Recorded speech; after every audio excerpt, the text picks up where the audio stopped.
I'm on it.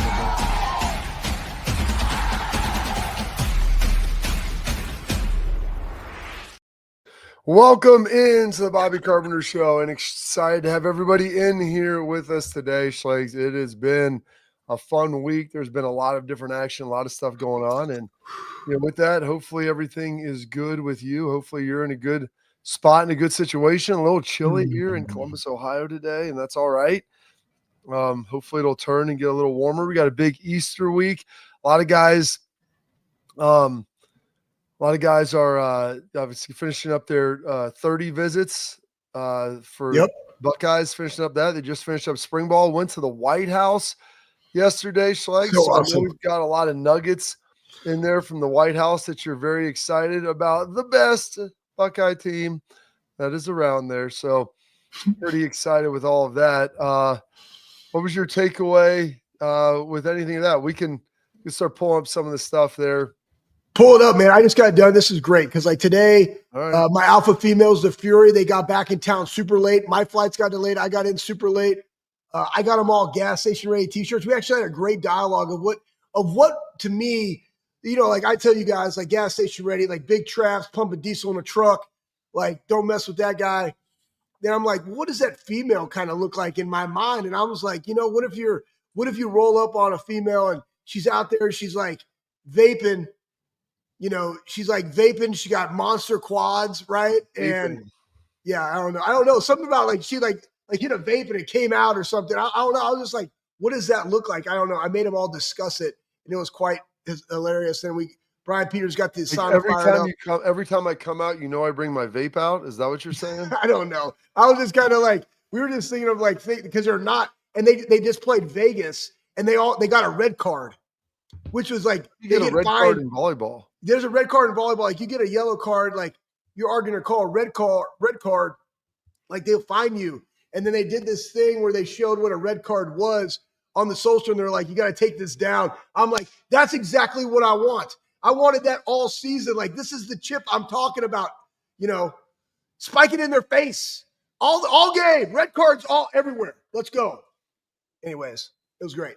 So my takeaway, first off, White House. Awesome, man. Regardless of who's the president, guys, like go. It's awesome. It's a great experience. And when you get to hear a president talk about you and talk about Captain Jack and, Captain Jack, probably the best. Ohio's son. Exploded off the line. Unlike those losers from Texas. JD, you're a loser. You dropped the trophy. Oh my gosh. Up here, a real winner. I mean, you see that the trophy is like two because like they hoist it. I don't think. Hold on, we're gonna get to all of this. Okay. Let's do some of the positive stuff up there, Pat. If you could throw up. I wish we had the audio because it's so good. I love it. Like listening to Bill Maher, who was talking about Trump in his meeting. He's like, it was like meeting a guy. He goes, it was nothing like I expected. But he goes, it's a character up there behind the microphone. It's like you always have to understand that. But some of his praise for JJ and for Jack, and it was pretty amazing. Talking about he was a level that no one else had been at. From what I hear, no one could stop him, not even as a freshman. And like the president of the United States saying that about you is pretty cool. So that was big praise, obviously coming from Donald Trump about JJ. Maybe the best, like second team All-American as a true freshman. So pretty darn impressive and pretty darn cool. Yeah, really cool. And the experience, I went there in 2014. You see all the guys and they're around their buddies. I didn't go.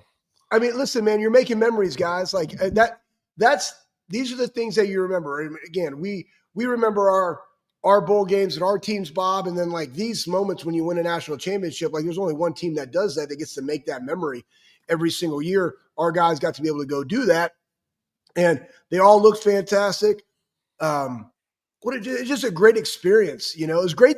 Honestly, great to see Ryan and his family there together, and then even like this Masters weekend and all the memes that come out, like when Rory like lost it on the 18th, there was a great one of that. That's somewhere in the show sheet too. Actually, it says Herb Kirkstreet, one of that. Like there's just so many things this weekend that was awesome. But for the Buckeyes, it culminates in a White House visit and just recognition that they are the national champions. Pretty cool. Yeah. And so you have that. And then let's throw up the one about our guy, Captain Jack, who Schlegs you like to talk about so much, Mr. Captain Jack Sparrow, and what he threw up there. Sounds like the name of a legend. Son of Columbus, gave Ohio State an all-time football moment. I heard some sound. I wish we had some audio. Where it exploded off the line. It came bending around, made a great play. And just so fun to kind of hear all that. And when they're talking about Ohio State, when Trump's talking about it, interesting there to hear. So obviously Jack and JJ getting a lot of love as well. And everybody puts like the G, it's a Emeka Egbuka, and the Egbuka, it's a Emeka Egbuka there. Believe me, 'cause I asked Mech about that, how to pronounce his name so many years ago. Like all these guys, I hear people say it, and I'm like, okay, how do you pronounce it? Let me hear how you pronounce your name so I can say it correctly moving forward. But obviously, a big little head nod there to Captain Jack Schleich, your guy as well.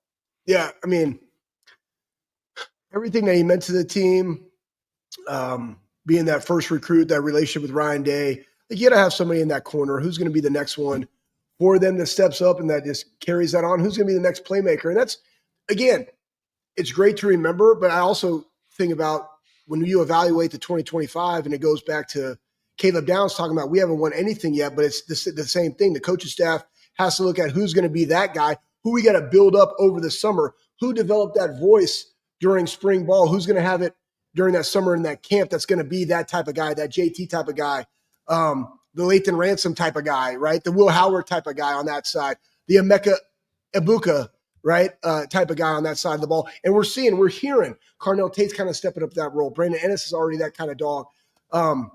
Who's going to step up in that running back room? That's the thing. That's the beautiful thing about Ohio State and how they've handled the transfer portal. I always say this, guys, leadership has no age and leadership has no tenure. They don't equate. Like you can come in and be a transfer guy and also be a leader. We saw that in Will Howard. We've seen that in other guys that have transferred in and have had leadership type roles. It doesn't matter. Age is not a barrier, right? JJ is starting to step up into that role a little bit too, right? And Arvell Reese or even Sonny over the time has stepped up into that. Caleb has obviously stepped into that. But why? Your best players are your hardest workers. And that's what the dudes recognize. And so that I just love when all this kind of comes together and we can see how these things holistically work. And then also what is the staff looking forward to in 25 and how they potentially have to fill some of those gaps.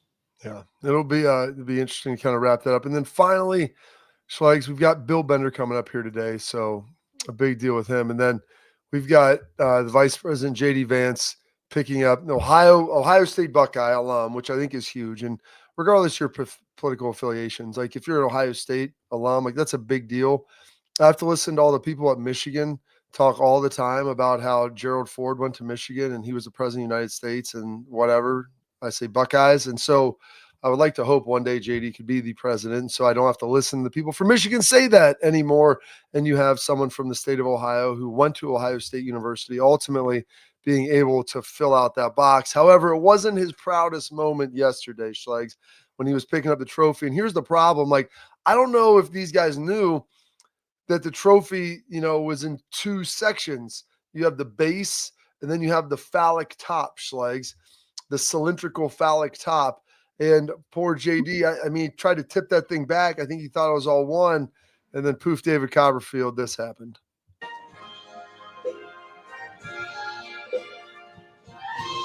Bam! Oh no!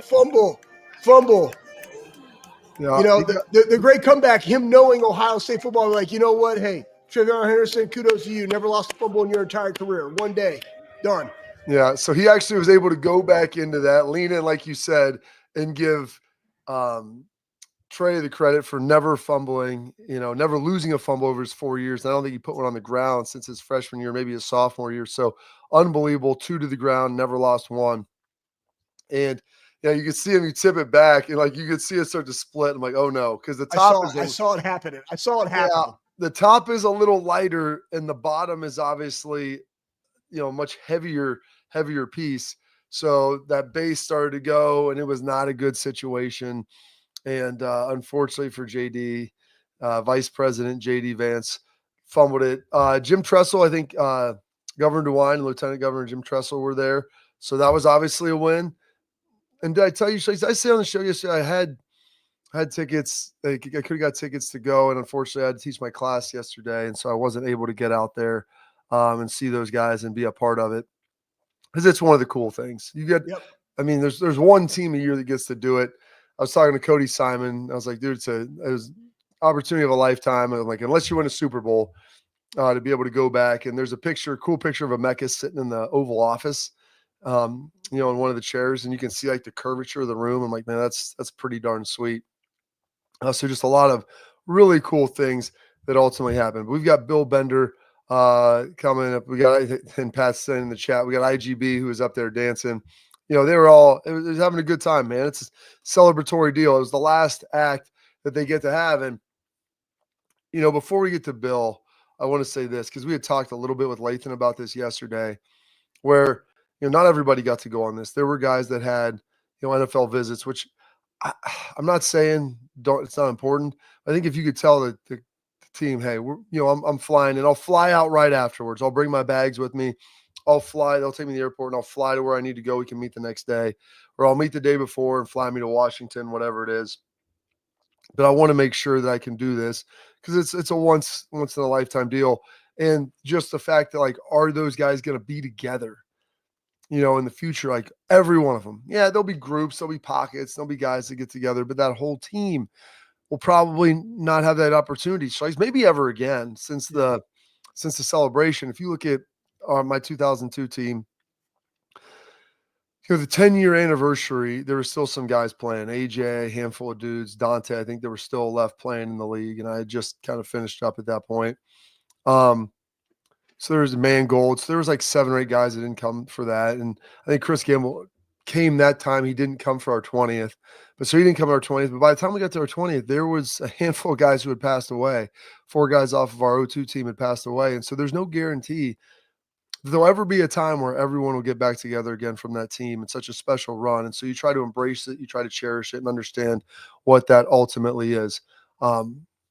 And so it's just a very important thing. Before we get going, we got our friends over at Xsport coming at you here. Parents, athletes, protect what matters most with Xsport mouthguards. They're trusted by professional athletes, designed by NHL team dentists. Xsport mouthguards are scientifically tested to help you absorb those high-impact hits, protecting both your teeth and your brain. Xsport mouthguards feature 3 layers of advanced protection, including a patented use of carbon fiber.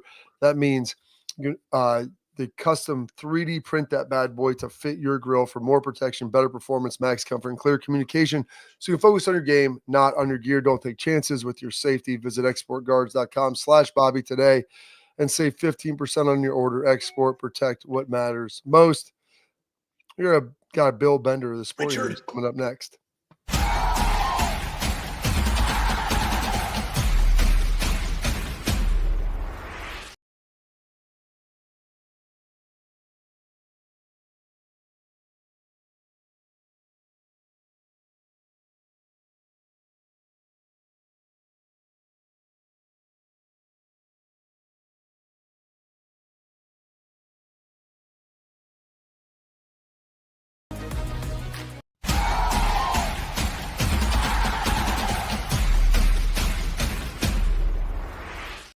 All right, welcome back in the Bobby Carpenter Show. And now we get to welcome in our guy, Bill Bender of the Sporting News, going to join us, do a great job with us here today.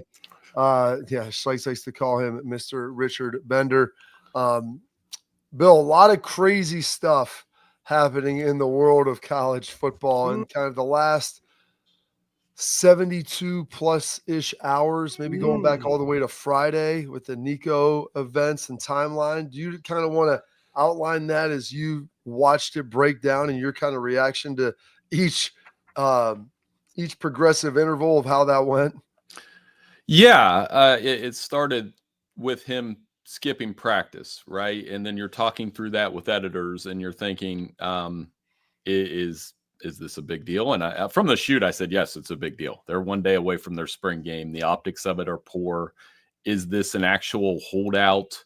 The comparison I made, Bobby, I think I said on your show yesterday, was it's like free agency and a holdout in the NFL at the same time. You couldn't do that. So when the collective isn't working out, I think he got some bad advice. Nico Iamaleava did.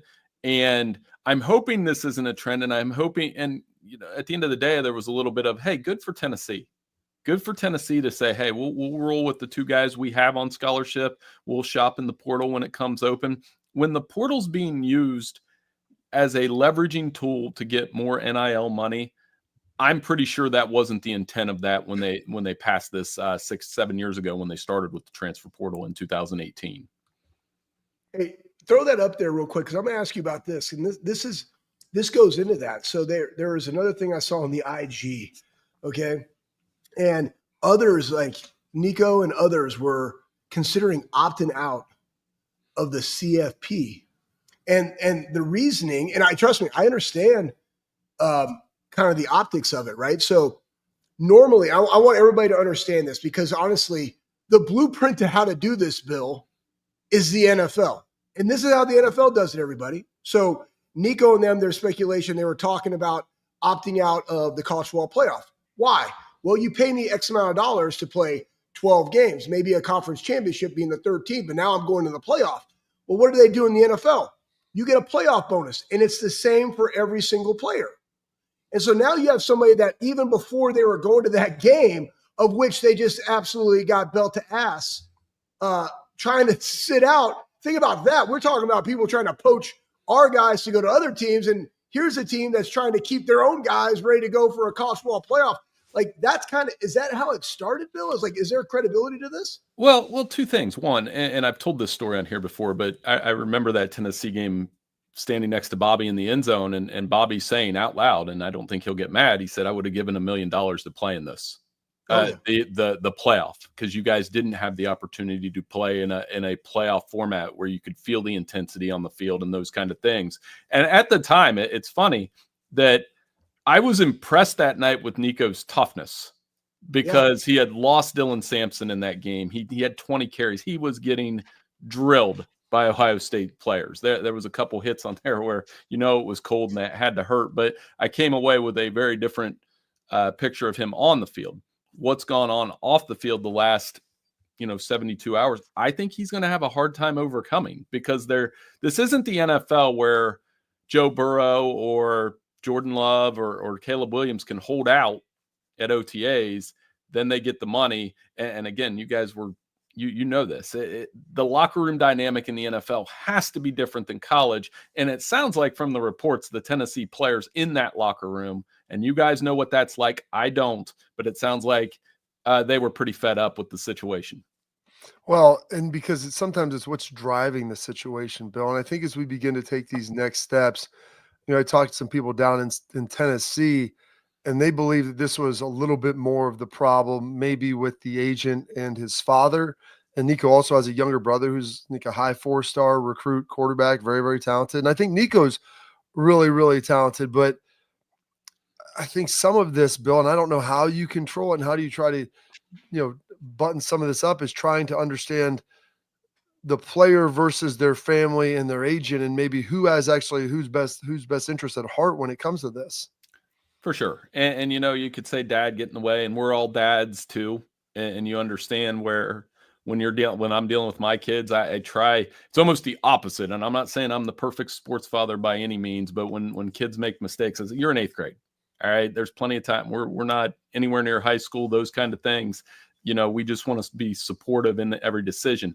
I do think he got bad advice. I don't know where it came from. And the other thing, and I had a question for you guys on this, was if he called Oregon and Dan Lanning, which has been reported, and Dan Lanning then called Josh Heupel and said that, hey, your quarterback's shopping around, I don't have a problem with Dan Lanning doing that.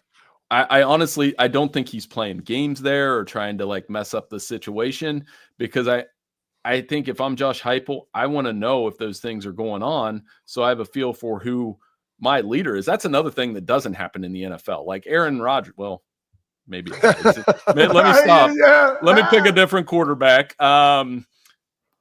You guys, Joe Burrow right now, because he's under contract with the Bengals. Joe Burrow's not calling the Seattle Seahawks looking for more money. You know what I mean? So I think that's a sticky situation that, it borders on tampering. But in that situation, no fault with what Dan Lanning's doing. And he's a guy that's on his third straight first-year transfer quarterback.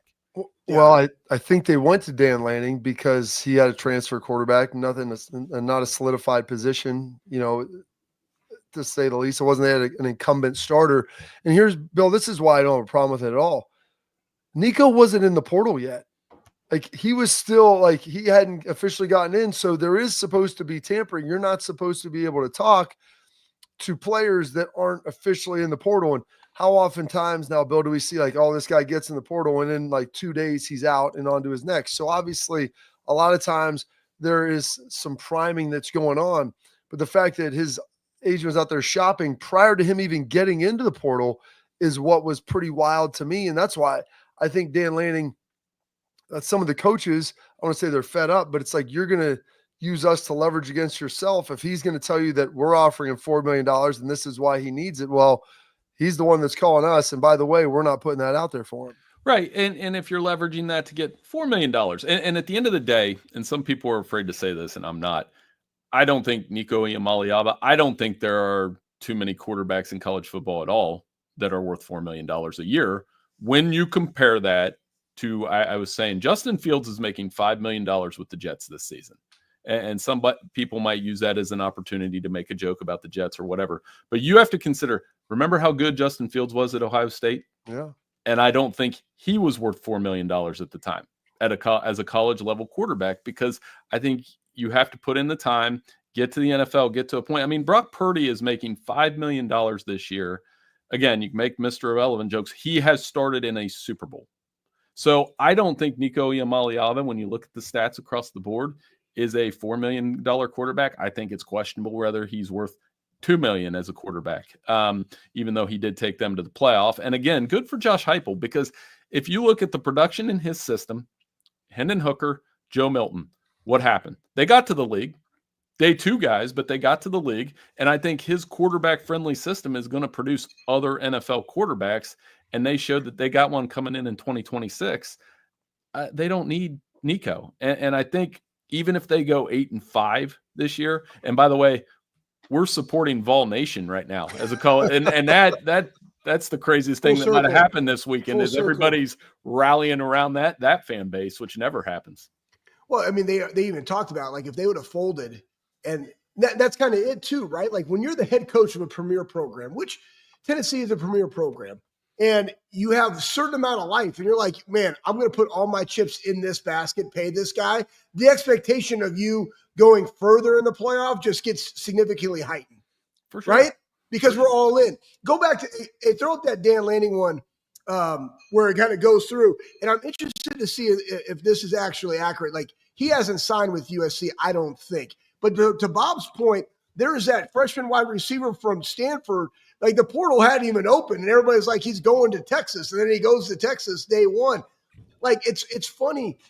There's both sides that are actually tampering. There's the people that are on the player's side that are out there fishing for deals so that they mitigate the risk of them going into the portal, right? And then there's teams knowing that, okay, we got to fill these gaps, but we have to be able to contact you on a certain date while other people are coming at us. But this Dan Lanning one, he learns that he's talking. I love that he learned he was talking to USC, but they called him fishing for stuff. And then he calls UT, then tells UT about it. They do it. Nico signs with USC, and USC is stuck with a mid-quarterback at $4 million on a single phone call. Chess and not checkers, kind of like the 12-man on the field type deal. But it was just funny that transpires. What are your thoughts on how we have to move forward in this, Bill, like to streamline this process to where agents or whomever can't contact other schools and schools can't, because it can't go both, one way.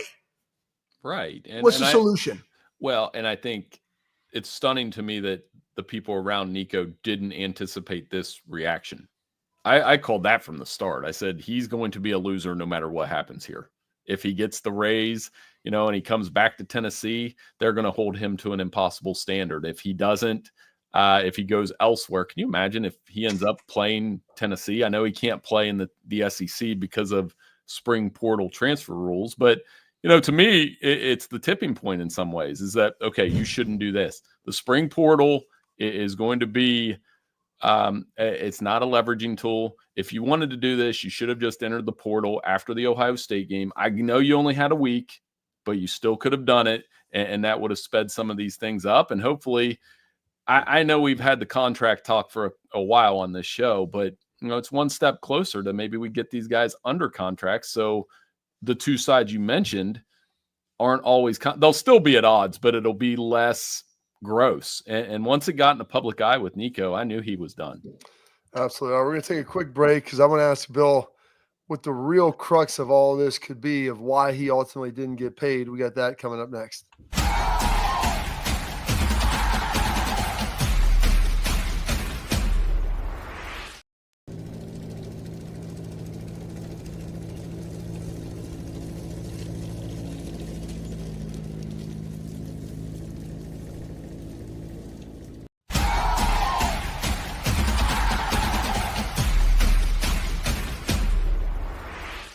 All right, back here with our guy, Bill Bender from the Sporting News. Give him a follow on X at Bill Bender92, doing some great stuff. Bill, what do you got right now? Some draft preview things coming out, I'm sure. When is all that going to start to get released? Your final mock-ups as we're about 9 days out now.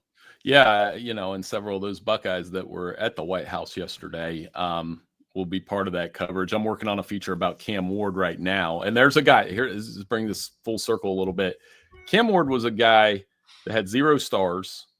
I would talk to Eric Morris, who coached him in Incarnate Word. That was his first school, Incarnate Word, FCS. I know it's out in Houston. Yep, I know you know all about him, Slegs. He that school, and his first year, COVID, they ended up. COVID was restrictions. They played a spring season in the FBS. Turns around, plays a fall season. Balls out at FCS. Ends up at Washington State. Plays well over 2 years. Goes to Miami, and the rest is history. This guy is going to be the number 1 pick in the draft. And I talked to Eric Morris, who was his coach, who's now at North Texas.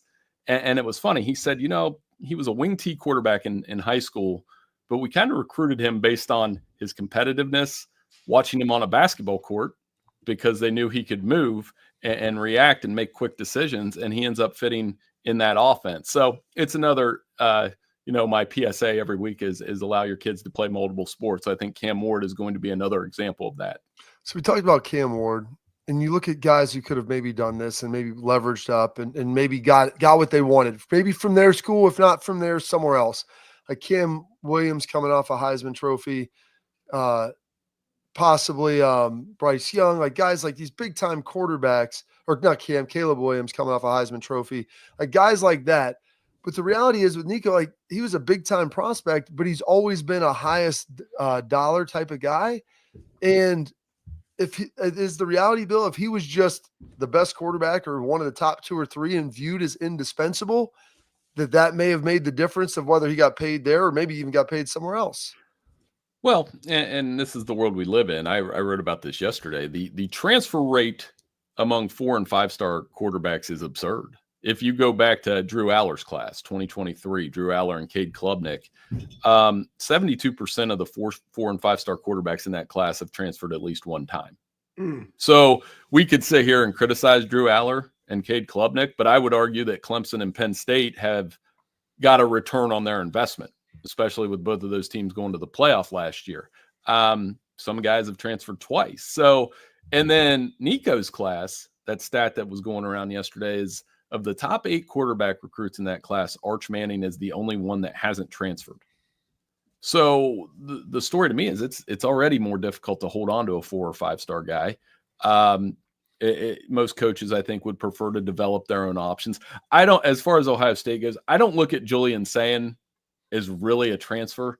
I know he went to Alabama, but he didn't really have other than a couple winter workouts there before he transferred after Nick Saban. Yeah. Does that make sense? So I look at him as, yes, technically he's a transfer, but I had to like correct that in my article because I forgot that technically, he started at Alabama, but I think his development at Ohio State and Lincoln Keenholz and now Tavian St. Clair, which the spring game to me is an example of what we saw with Julian last year.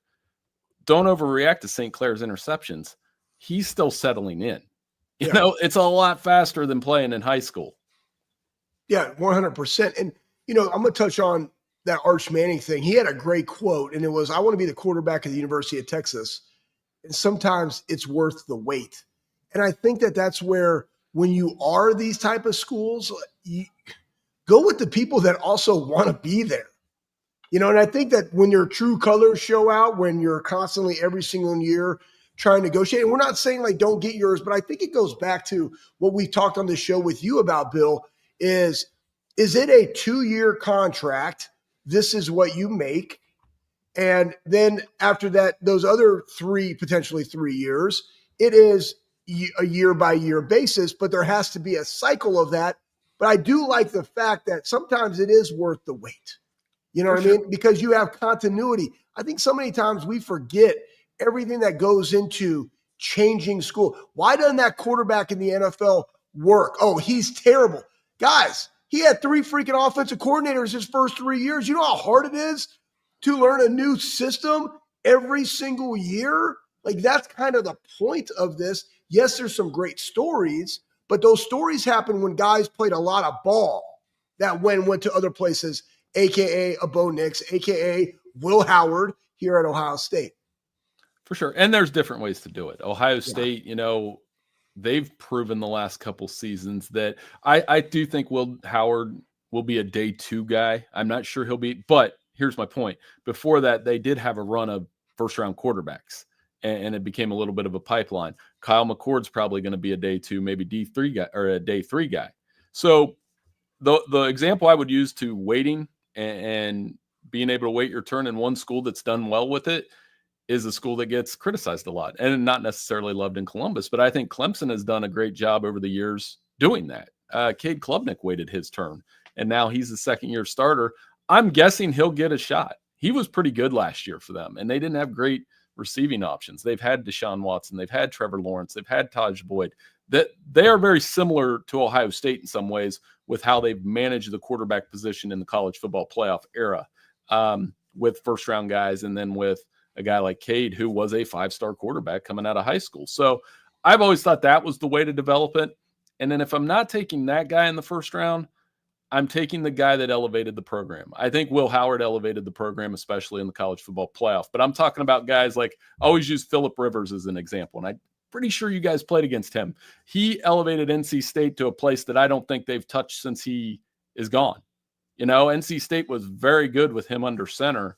And when you see guys that do that at a program like NC State, Drew Brees at Purdue, it's not a perfect theory, but those guys typically do well at the next level. Absolutely. Bill, I'll get you out of here on this one. I know the House stuff was coming down on April 7th. Those are kind of closing arguments and everything was said. Is there an anticipation for a resolution date on when that ruling and everything should come in? I think they're still tweaking it. So, hopefully we get some resolution on that over the summer. I'm thinking it may take some time. There's a lot of litigation to do there. And, hopefully that helps speed things up. And one thing I did want to add, other than Bobby, that your Trump impersonation is pretty good. It's a lot better than mine. I had a quick story from the White House when I went years ago. When I was an intern at Scripps Howard Service, I went to the White House when President Bush, the second one, got the jersey from Texas's baseball team after they had won the national championship under Augie Garrido. And it was as loose as I ever saw the president. He was doing the hook 'em horns.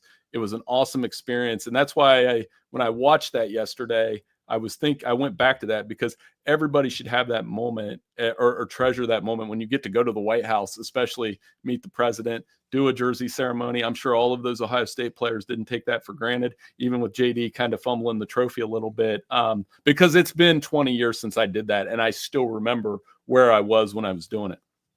Absolutely. Well, Bill, we appreciate your time, sir. As always, thank you. Enjoy it. Have a great Easter holiday, and we'll catch up again next week. Hey, sounds good, guys. Have a good one. Thanks, Bill.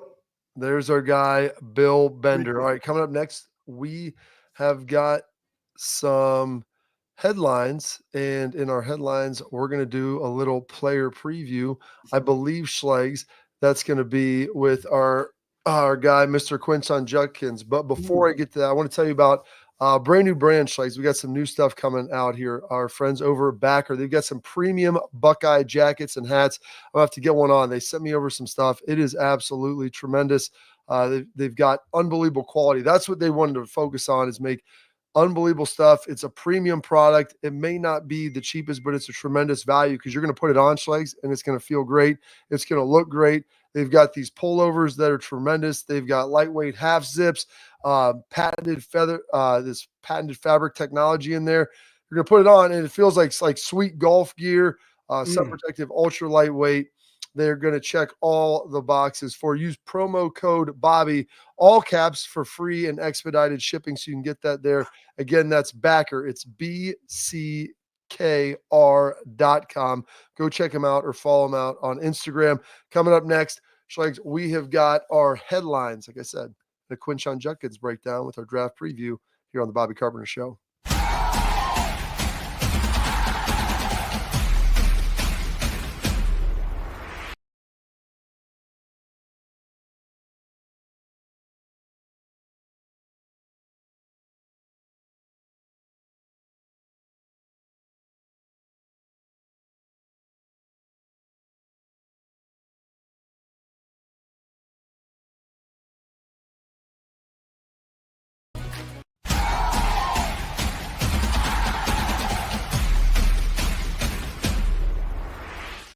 All right, now's the headlines, brought to you by our friends at Lakespur Marketing. Lakespur, it's a full-service agency. They're built on trust, strategy, performance. Lakespur, they shield your team from outside noise, the cold callers. They let you do what you're best. You best run your business. You can't work on your business and work in your business at the same time. They've got over 100 years of marketing experience.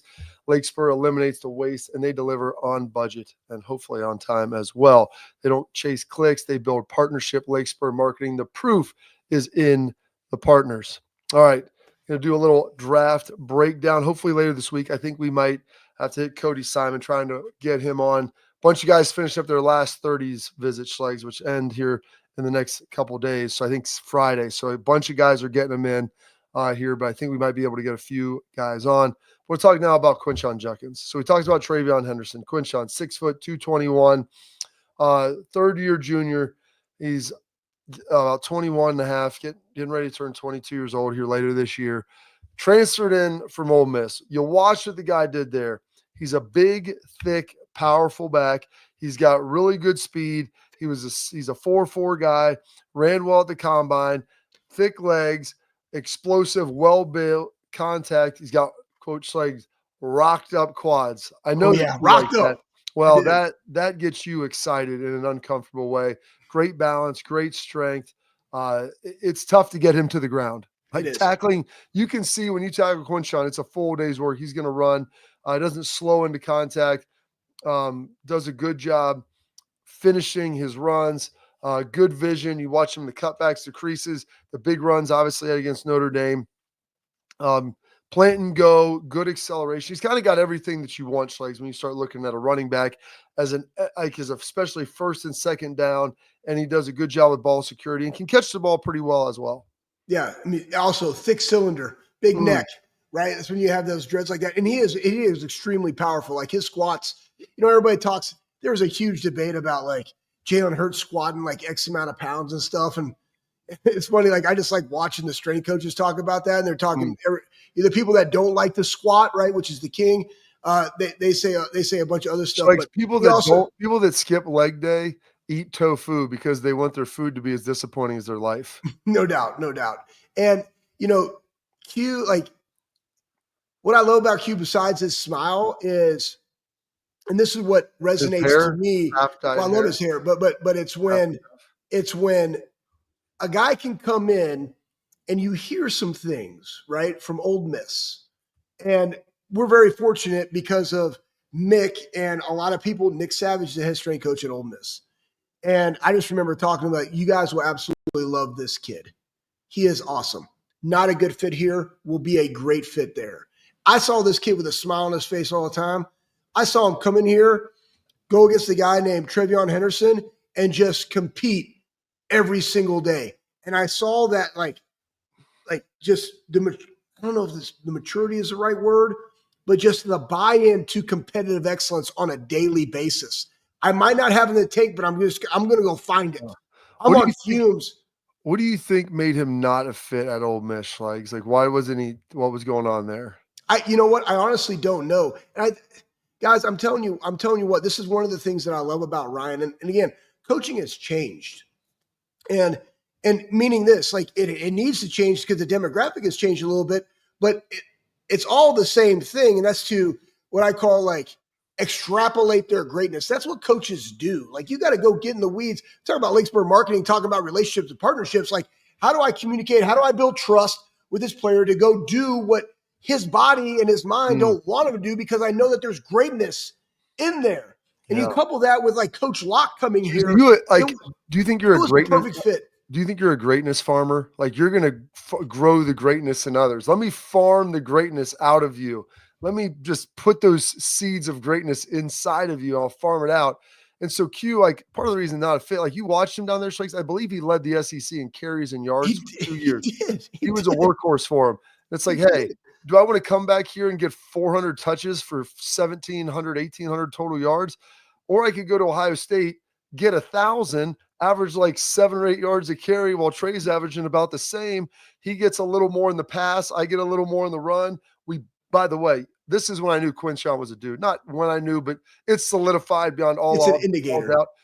When he was out there blocking for Trey and knocking dudes off their feet. My dad goes, holy smokes, man. Like those are two dudes that will block in the run game. They'll block for each other. Like those are the type of guys you want on your football team. That's an OKG. That's our kind of guy. This guy right here, I'd like to see John look at him blocking for his teammates. That's what I like. This is the type of guy that I like on our football team, one that'll block for you, not just want to run and score touchdowns. Yeah. And there's truth to that. And so people thought like, oh, he's not a good dude, this and that. I'm like, he's running backs. You've been around them. A lot of guys, they don't like to block. They don't want to pass block. And sure as hell, they don't want to run block for someone else. And he did both of those really well. Really well. Watch him and Trey celebrate together, like after they would celebrate their own successes, made me feel really good about what we have in both of those guys. And then also, like, people are like, he's not as explosive as Trey. I'm like, Trey has elite speed, like wide receiver caliber speed. Quinshon is a very fast running back. People are saying he ran a 4.48, guys, and he broad jumped 11 feet. That's my point. Like, it's not like he's a 4.6 out there. He's still a 4.4 guy. Has everything that you need. Very fast. You know, he didn't work out on pro day, and I still haven't figured out why, what was going on, whether he was nicked or whatever it was. But he's got everything that you want, and he's a good every down back. Probably going to go second, maybe high third, but I think he'll probably go in the second. I think him and Trey both go. Trey could maybe slide in the first, but I think they both go in the second round. And he's a guy that you're going to want to have out there. I think whoever gets him is going to be very excited that they got him on their roster. Well, because he's a dude. You see his legs. He's 225, guys. Like Trey's 202. And again, what I said about the fits when you go to the NFL, everything's about fit and opportunity. And Trey is 225, and you see where a lot of teams have, hey, I need a guy that can go get me that 2 yards or that third down or whatever. That Q is that guy, especially if you have that other guy that's maybe more of a passing down guy, but Q can still be a 3-down back, right? I think that's just a little bit different. So yeah, I think he can still be that, but he doesn't have to be that all the time, and you can rotate. And we've seen what he's been able to do. We know he can carry a lot. Well, we also know what it looks like when he does it. Q has good receiving value. Trey has like elite receiving value. Yes, he does. He was a functional receiving running back. He can catch, and he's good in the screen game, and he can get on checkdowns and get you yards. Like Trey, you can flex and work stuff down the field because he's got a little more speed. So he's just a little elevated in that. But Q also weighs 20 pounds more than him. So they're just different dudes. But that's it for our headlines today and our player breakdown brought to you by our friends over at by Lakespur Marketing. It's our prospect preview, I might add. Now we've got our tailgate talk brought to you by our friends at Real Truck coming up next. answer your questions. And I've got a great little nugget for you, Schlegs, I like it. about being indispensable and how valuable you can be to the team. We got that coming up next. Ooh.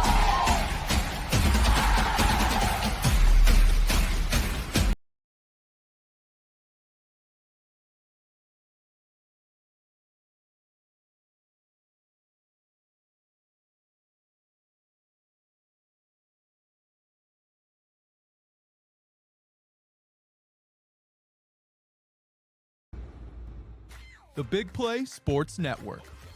Download the free app today to watch all of your favorite hosts on demand.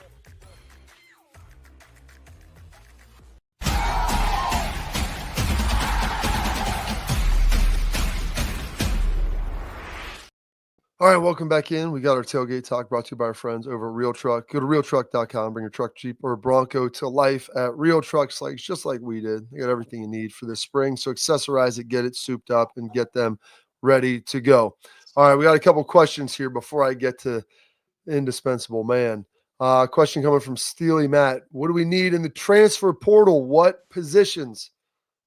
All right, Schlegs, I'm going to let you fire away a little bit right there. There's another one about right below there, Terry said the same type of question. And I think you could get a quarterback in the transfer portal, but I think it's more going to be like a veteran guy that is more of a back type role. Okay. And I think that you need some interior defensive linemen. And honestly, that's it. That's what I would do. And that's one of the things at Ohio State, you don't go portal shopping. This is targeted buying. It's not window shopping. If you get Caleb Downs or Julian saying, hey, yeah, we'd like to come here and play for you, and you vet them and Quinshon Judkins and say, hey, they're good dudes. They're great players, great film, good dudes. You bring them on. But you're just not taking guys to take them. Right now, you look a little bit light inside. The loss of Hero Canoe was tough. Edric Houston's got to mature into a dude. K-Max got to mature into a dude. And then behind them, you need Tywon Malone. You need Will Smith. You need some of these younger guys to prove that they can play snaps, but you're also going to probably need to bolster that depth. And so that's it. You already got your tackle situation kind of figured out, bringing in Onyanwa and Daniels. And then also Serveld can play right tackle. So you kind of feel like you have a good handle on that right now. Receivers, running backs, LBs, secondary, check. Quarterback, maybe a depth piece. You like to have 4 scholarship ones, but honestly, if you get past the first 2, what are we talking about anyway? I mean, the Buckeyes are the only team that can sit there and pull that together. And I don't think you would be getting a guy who, honestly, after 2 games or 2 or 3 games, would be better than Tavian anyway. Tavian's really talented. He just would need to play. And yeah, there would be some bumps and bruises along the way. My only thing with that too is just, guys, it has to be somebody when they pick these people. First off, you didn't keep Hero Canoe because he got $1 million from Texas. And I can tell you right now, I don't think he's worth $1 million. So you charge it to winning, okay? But he did. He charged it to winning. He charged to winning, which is great. Go, right? But that's not here. So, but when you go and you make these selections and fits, it has to be somebody with a high football IQ that can come in and immediately add value because you don't have a spring football. And the good thing with that is the places that we're looking, remember, quarterback, I said, veteran guy, played some ball, backup type role, wants to help lead the room of younger guys. D-line, you don't necessarily have to have all that ball, right, to be able to learn the defense because you're inside. It literally is field 8. Am I a shade or am I a 3? Poof, David Copperfield. Absolutely. So they got to get that taken care of. But the one thing that you've seen with this bringing in potential in the portal isn't great. Bring in production. You see the guys that Ohio State's brought in over the years that have panned out. IGB, starter, really talented as a freshman. Judkins, productive. Caleb Downs, productive. Seth McLaughlin, productive. Had played a lot. Josh Simmons, all of these guys had played. Now, maybe at smaller levels or at different schools or at another position, whatever it is. But I think Indiana proved, don't just go get other people's stars that didn't pan out, recruiting stars, that is. Get guys who have produced and guys who have played. That, to me, is the ultimate success. All right, coming up, we're going to wrap up the show, and I'm going to hit the indispensable man for Nico Iamaleava coming up next.